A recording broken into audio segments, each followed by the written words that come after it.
Hi, and welcome to an interview with Lucie Bonnet. She is a member of IBM's customer experience and sustainability strategy team. And we've asked her here as part of this series of conversations we have with industry innovators to talk to us about the challenges that governments face as they walk a balance between sustainability and innovation, trying to make sure that we introduce new technologies that make government work better and faster, while also ensuring that there's a long-term vision for sustainability that won't break the planet and can strike a healthy equilibrium. So please welcome Lucie Bonnet. Hi, Lucie. Hi, Alistair. Nice meeting you. Nice to meet you too. I noticed that you have some unusual titles in your background. What is sustainability strategy?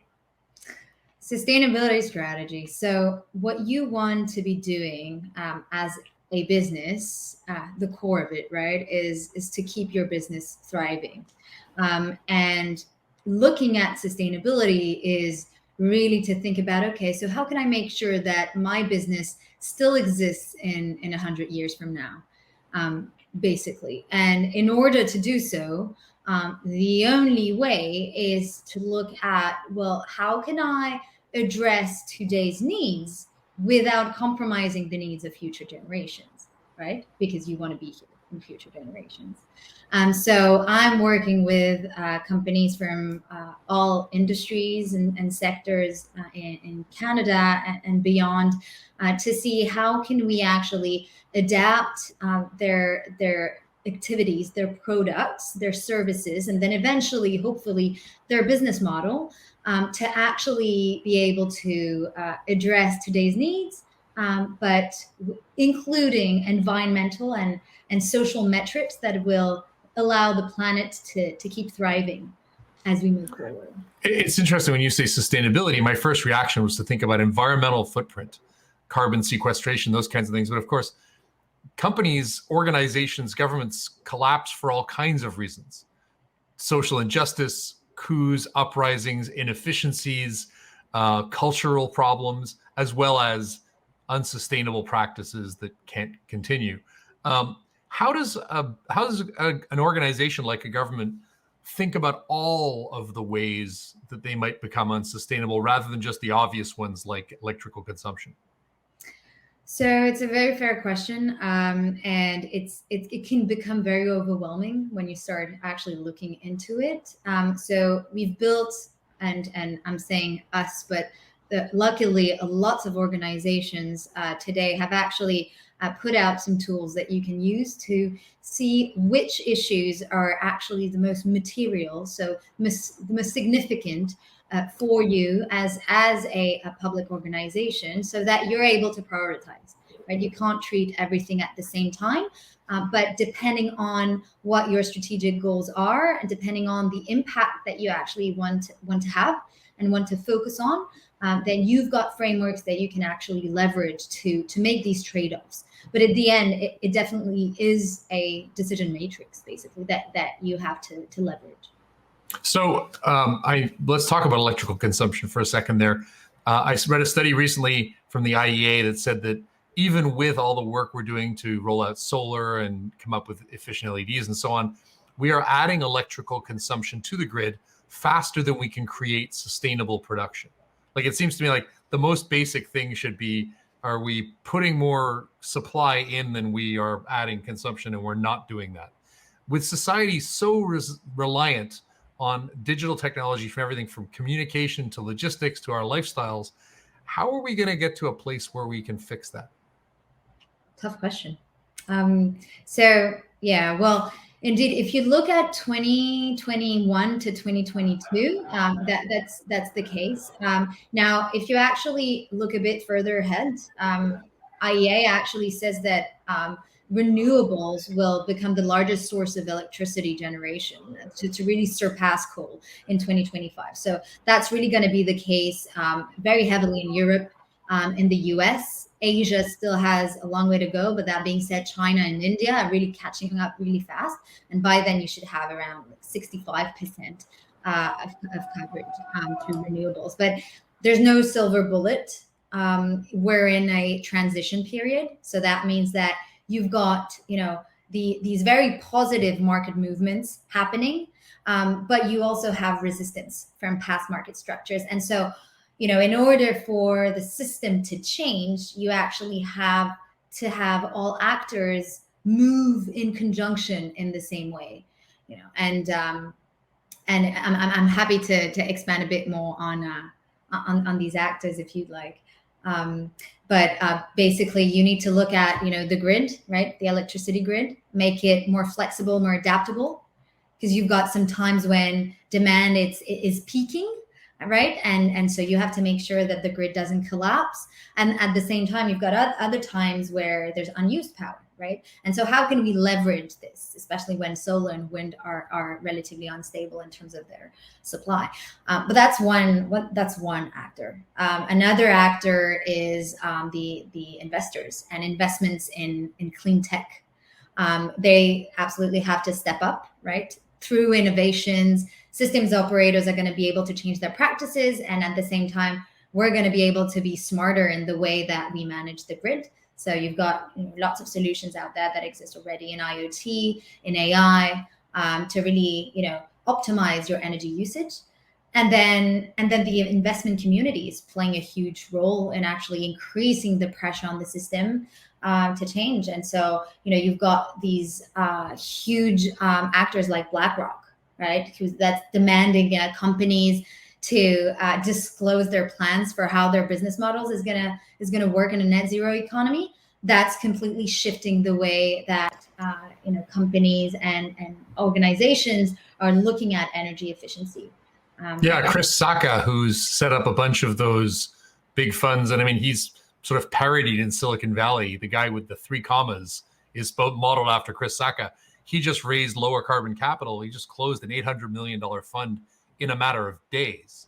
And I was actually talking to a friend of mine who's in the insect protein business, and investors were saying to her, like, we want you to invest your insect protein in certain verticals because we're more able to prove the carbon capture or carbon reduction than other verticals. So it's already shaping who receives investment and what those investors will back in terms of product roadmap. For sure, that's going to be a big forcing factor from the capital side of things. Yeah, exactly. So, the government has a huge role to play, right? In terms of whether it's in terms of carrots or sticks, and the evolution of the regulatory framework is going to shape a lot of it too. But it's not the only play at stake here. And one last thing is obviously regulators, must provide enough visibility to companies and to organizations for the system not to collapse, right? When they come up with these very forward-thinking policies. But if you do actually take the inputs from these other authorities and stakeholders into the process, then you're going into the right direction and changing the system. So I'm hopeful. You mentioned elasticity of the grid, the ability to increase and decrease. One of the things that makes me hopeful about sustainability is that technology gives us the ability to create shared or fractional resources. I don't need a car. I can use Uber, and I'm using a car for the 30 minutes I'm in it, or Communito or whatever. Same thing with cloud computing. I don't need to buy a machine. I can buy an instance for an hour.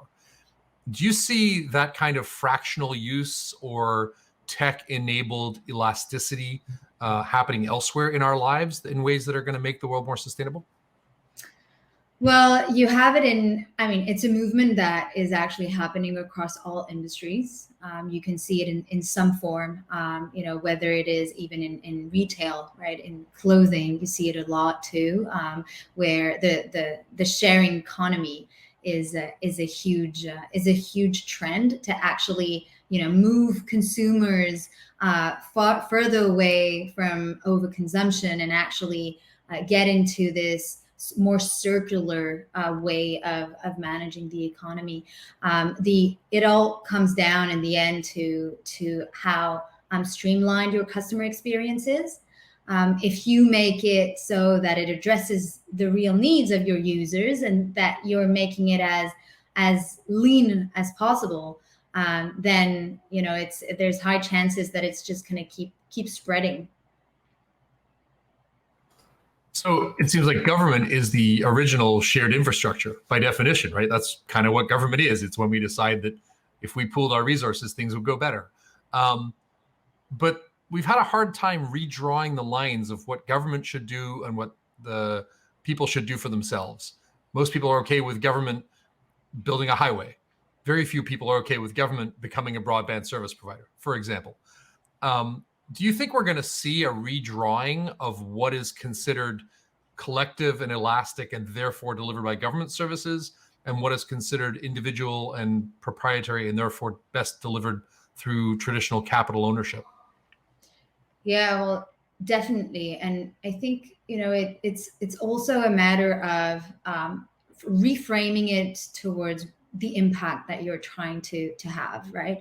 And so governments, let's go back to the mission of governments, right? We're here to serve people. And if you're able to frame it as such and really tackle it as, what's the impact it's going to have on people's lives, and if it's actually generating enough benefits, then that's how you get momentum, and you potentially convince skeptics. Now, easier said than done, but always going back to these to the impact on people's lives.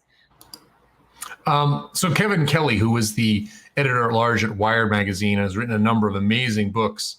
One of his books called "What Technology Wants," and Kevin doesn't define technology as a computer, but as the creation of tools that make us more productive so that we can build more tools. And he refers to the global, massively interconnected system of technology that's vibrating all around us. It seems like what technology wants is more technology, that we are creating a world in which the things that we build give us new ideas. There's a you've probably heard of this, but I'll explain it for the listeners who haven't. There was an economist, William Stanley Jevons, in the industrial era, who was tasked by the British with measuring how much coal was available. And so he measured the amount of coal it took to do some work. But while he was doing his research, Newcomen's steam engine was replaced by James Watt's steam engine, which was 4 times as efficient. So all the math and all the economists think, oh, that should mean we consume a quarter of the coal because now I'm 4 times as efficient. But of course, that's not what happened. Consumption accelerated. And this is known as Jevons paradox, but it says that when something becomes more efficient, we find new uses for it. When those new uses become popular, they increase demand, which therefore increases consumption. We are seeing a ton of emerging technologies, machine learning, non-fungible tokens, blockchain, and these things have amazing power. They can give us very strong predictions. They can make user interfaces compelling. They can create works of art. They can sign things or give them physical properties. But our pursuit of these things means that we're consuming more and more. GPT-3 consumes several thousand petaflop seconds days of computing power. That's several thousand quadrillion neural network computations per second for a day. So will good enough ever happen? Do you think we're going to get to a point where we go, you know what, 4K is just fine, I don't need 8K? Or like, this is good enough and we are satisfied with it? How do we satisfy technology's hunger for better technology? This is almost a philosophical question. But yeah, well, I mean, it is complicated. First off, when you're talking about machine learning or AI, technology in so many ways is critical to address the climate crisis and to provide solutions for it. Now, the environmental impact from computing power is truly concerning, as you were mentioning. And, actually, there's a study that was published last year that showed that training a large deep learning model actually produces, it produces the equivalent of the lifetime emissions of 5 cars. So, as models grow bigger, their demand for computing is really outpacing the improvements in hardware efficiency. So So the growing cost in energy and carbon emissions of machine learning or AI is becoming truly alarming. Now, luckily, there's awareness, right, about these issues. Today is way more reality than it was when coal's efficiency gains was being discovered, right? And so there's frameworks and strategies that are actually being publicized and tested to tackle the problem. You can sometimes get good enough results without using deep learning or really energy intensive models. The whole difficulty and what's really important is to have the robust strategy to make these trade-offs and say, okay, what does good enough actually need for us and for the impact we want to have. One example that is quite evocative is last year, researchers at the IBM Watson AI lab actually came up with a method for unpacking a scene in a video. They wanted to, build an AI model to pick up on certain things in a video, and they were actually able to do so just from a few glances, as humans do, right? By just selecting the most relevant data. And the thinking behind this is, well, humans don't pay attention to every last detail, so why should our models?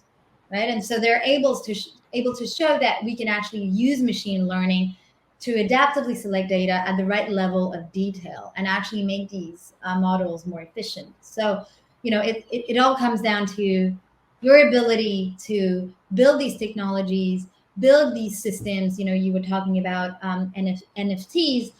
How can we make sure that we're building a platform or next iteration of technology that will turn into a more sustainable form, right? Yeah.